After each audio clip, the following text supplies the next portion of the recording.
Own class teacher, Simmons. They have a very educational. See, this is by Brave Wilderness, known as Coyote Peterson. Make sure you're taking notes, class, because I will test. So you're paying attention. Check it out. The ultimate goal is not only to find three different species of worms here on the banks of Maine, but also to test out the bite between the bloodworm, the clamworm, and the famed sandworm. That is a living nightmare. Look at that thing. Let's get to digging. On this bizarre adventure, I will be working alongside the legendary Pat Spain. This man is a wildlife biologist, cryptozoologist, biotech expert, and about 10 other impressive things. So here's what's really interesting about the sandworm specifically as compared to bloodworms. This right here is called the cast, and the worm is going to be in this section here between the pool and the cast. So I know that the worm is somewhere between this pocket of water and this pile of sand. And based on the size of the pool to where the actual cast is coming out, this one could be a monster. So what I want to do is get this trench down towards the side of where the worm would be, and then I'm going to try to lump over the whole big chunk off the top. I didn't know worms can poop. I know that. I did not know that. There he is. Oh my gosh. Absolute beaster. Look at that. Ladies and gentlemen, that is a sandworm. And it's completely constricted in. At full length, this thing may be close to the entire length of that. What they look like? Be honest. I'm not gonna say not getting demonetized. You know what it is. My arm. All right, going in the bucket. The bigger the castings, the bigger the worm. Oh, how was a worm? The bigger the castings, tell me that worm made all that? That worms need a litter box. The bigger the worm. They need a litter box. Need a litter box. Oh my god. Oh, I see his tunnel. There he is. Some worms eat. Oh wait. Oh, this is something different. Oh man. Do you know what it is? That's amazing. That's a clamworm. That's a clamworm. Clamworm. Yeah, there we go. Write that down. Holy cow, these things are living nightmares. Just to find out down, class. how bad that bite might actually be. Oh, those are Pat, aliens. we are back from the field and we have dug up some nightmares. Those are Before aliens. us, 3 containers with 3 alien What did it just do? worm species. Now, for everybody out there watching, let's go through a couple of real basic things that they need to know before we get into the real entertainment and we experiment with some bites. Those are not worms. These are some of my favorite animals from the flats around here. We have 3 different types of annelids. We've got the bloodworms, which I know you're really familiar with. So 4 pretty nasty teeth. What is that doing? From copper, and they have Why does it look like that? different toxins in their saliva. Moving on to the one in the middle, which is without question the creepiest, the clam. I'm not gonna say it. So the clamworm has 2 fangs that are made out of zinc. What am I looking? Can they even see? And I don't do well with centipedes. Yeah, this is like an underwater centipede, and already it's making my skin crawl. Yeah, it definitely freaks people out. So if you're digging in the sand and building a sandcastle up here or something like that, and all of a sudden one of these I'm scared of out, these beaches. Kids go running. Go on the beach, you and see in that? cup number 3, not to be outdone, is our big boy, the sandworm. So certainly the weirdest one we've got on here, and the one that's least seen. Like so a very raspberry. hard to come across one of these. We managed to find quite a few really good ones, but I've never seen one as big as this guy. We've named this one Big Bubba, and for context, we're not sure if this worm bites or doesn't bite, so this is a wonderful experiment today, but when it comes down to this worm, there's actually something super interesting about it. Yeah, so one of the coolest things about these is that they are a universal blood donor for people. So we're not transfusing their blood into humans, but their blood retains oxygen so much better than human blood. It's like 8 times better than human blood, and you can actually store organs in their blood, in a compound made from their blood, for transport to go to transplant victims. Pretty crazy. So how will you fit in a whole organ in that worm? Can't do that. Some people's lives are actually being saved when organs are being stored in the blood of this worm. Absolutely. Okay. So Pat, with that putting an said, organ would in? you like to, I mean, want to give it a go? Not a I think snake. you're the expert Can't there. just I'm going to leave this one up to you. I was really hoping that maybe you'd be like, hey, I'm down for making a bite episode, but nope, I know what the audience is ready to see and the answer that they want. Which bite is going to be the worst? Which one y'all think is the worst? 1, 2, or 3? Down in the comments. I'm gonna say 3 right here. It looked the biggest. Pause. It looked the scariest. Now, in classic Coyote Peterson fashion, I went ahead and shaved my forearm. Why? Because it's silly.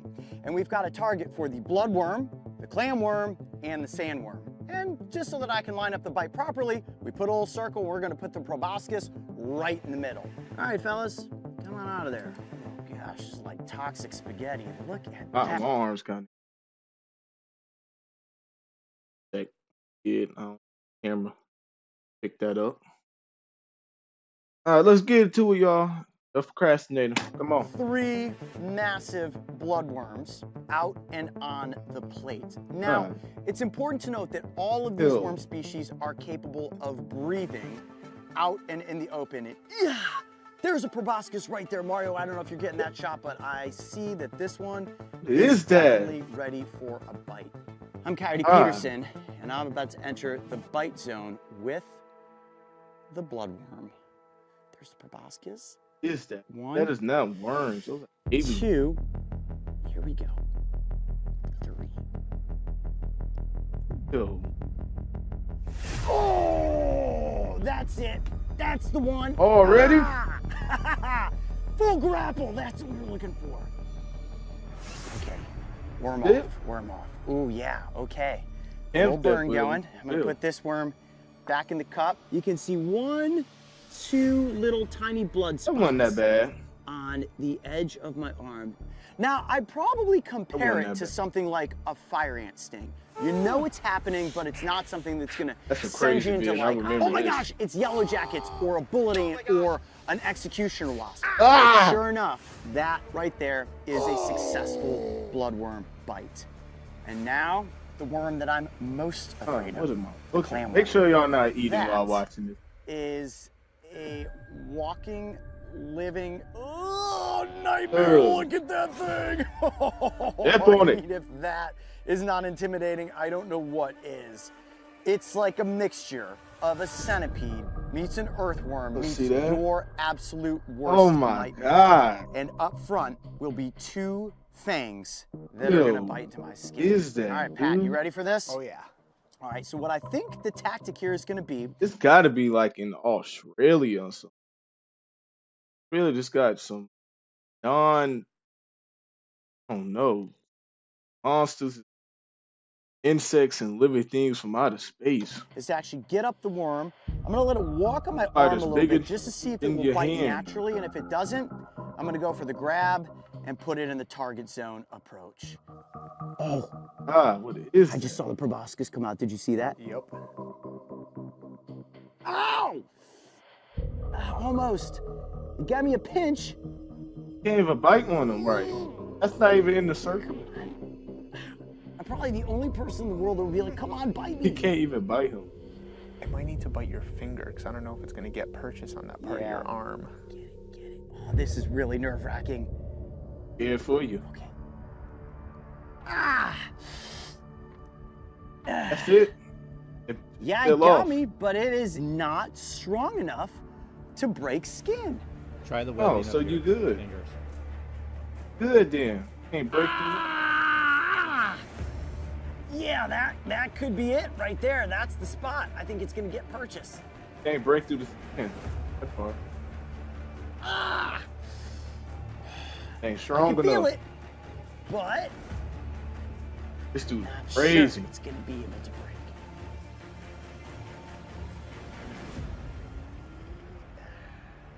Not strong enough. There's the fangs. There's the fangs. You farting? Well, Pat, at this point, I would say that the clamworm, very intimidating, huge mandibles. But like the soul pugid, don't do that. actually breaking skin. And Don't do considering that. The fact that this creature is Don't do that. non-venomous, really something you probably don't need Well, you good then. Non-venomous, can't even break through your skin. Good. to be afraid of. I think we're moving on to the giant Now sandworm. this one, it's the worst one. I don't know what I'm looking at. That's the biggest one that we found today, and it is a absolute jumbo. So this is the back end, this is the front end, and we don't know whether or not this worm is capable of biting. Oh, that feels weird. Oh, it's super slimy. And when it comes to the bristles, not feeling anything at all. So, Pat, correct me if I'm wrong, but I have a feeling that those are just used with locomotion when they are underground in the sand. Absolutely right. I can feel the worm tensing up, which is really interesting. It's like a big, swollen, overcooked hot dog. I was just about to say, it looked like a burnt glizzy. I'm Coyote Peterson, and I'm about to enter the bite zone with the giant sandworm.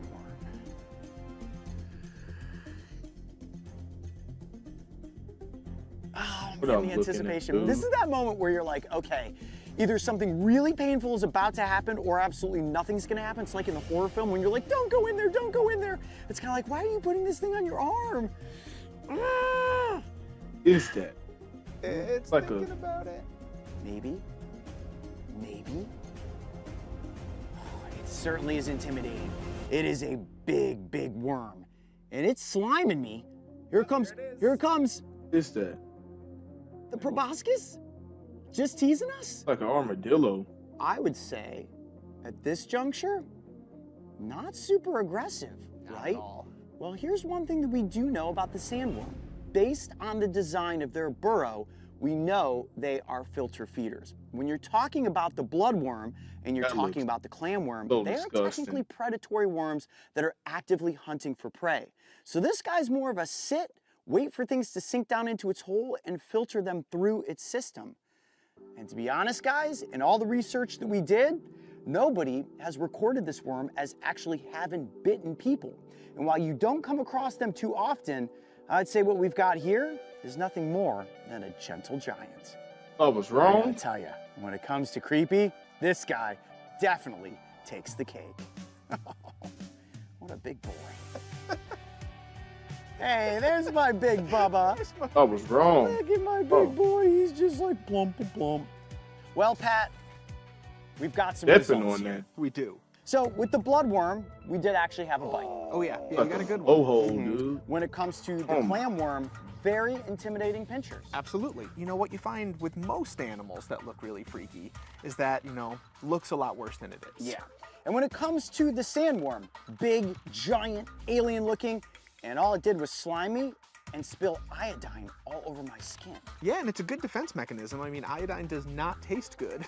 So it's shooting out that huge proboscis, but just like you were saying, I mean, it's really, it's not an active what that predator, mean? whereas the other two worms are. So it doesn't have those fangs, it doesn't have something to get purchased, but it does have a really good defense mechanism. And when it comes to worms in popular culture, we've seen tremors, we've seen the sandworms in Beetlejuice, there's the giant worms in Dune, and then there's one mythological worm that you actually chased after. Tell us a little bit about that. So all these worms remind me of something called the Mongolian deathworm, which is described as very annelid-like. So it's this segmented worm. It's supposed to be about 2 feet long in the Gobi Desert, and allegedly it can electrocute you, it can spit acid, and it can blow itself up if it needs to and shoot hot blood that will melt your skin.